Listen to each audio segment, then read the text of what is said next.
Hello, my marvelous readers. So I'm laying here in bed. I'm having a little bit of downtime. My head's spinning a little bit before I do a live with one of my fellow creators on here. And because I've been sick for this last week, this vertigo has really literally knocked me off kilter. I'm in recovery. I'm doing better. Thank you all who were inquiring and asking, but still not where I want to be. As a result of that, I've missed a lot. So let's break it down. I'm going to make, I think, 3 separate videos, maybe 4, on authors behaving badly. This is going to probably become a series. So because I don't want to give any more spotlight on those who are committing these foul acts, I'm just going to reference them in sort of vague ways. One of them, I might reference like a first name, or I might reference like a location. But like this first one, especially, I don't want to give that person any more spotlight, any more time, because sometimes I wonder if authors do these things just so they get views, just to make sure, like kind of like rage baiting. Sometimes I wonder if these authors who do these types of things aren't rage baiting in some way to get their views up, to get themselves. I don't know. It doesn't seem like a very successful way to do it, but I'm just throwing out ideas. Sorry, change of position. My head is really just swimming right now. Depending on where I put it, I have a fluid behind my inner ear.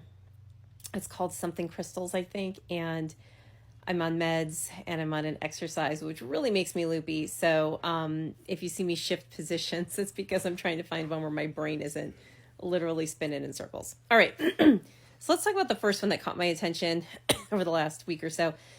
And that was the author gentleman who, I don't know if they'd received a review or they had received a comment. I can't remember all the details. Again, spinny head.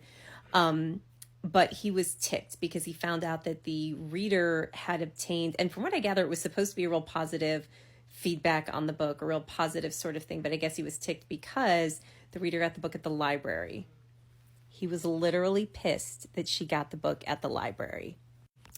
And this is one I don't understand for several reasons. One, it's a big deal to get your book into the library. Like, that's an arrived moment. I don't know if any of my books are in the libraries. I know people have requested them at some of them, but I'm not on the shelves like Diana Gabaldon or like maybe Kerrigan Byrne or some of those bigger Tessa Dare. I'm not on the bookshelves like some of those names. And so, oh, Mama's coming here. She knows I'm not 100%, so she's giving me love. She's photo bombing the video. But that's like supposed to be a big deal. So that's number one. You can't be excited that your books are getting into the library or expect that to be something that happens as an author and then turn around and be pissed when people are going to the library to read your book. Like, that book's been paid for. That book's been bought and paid for. And so it's just like somebody lending it to a friend or donating it to a used bookstore afterwards. That book has been bought and paid for by the library, and you don't have the right to bitch. You don't have the right to bitch. Yeah, we are trying to make money. I mean, at the end of the day, we do need to support the enterprise, that's got to happen. But you don't turn around, support libraries, try to get your book in a library, give yourself the option. I know through some of my distributors, the library is an option, either digital or paperback. And so that's an option that I select.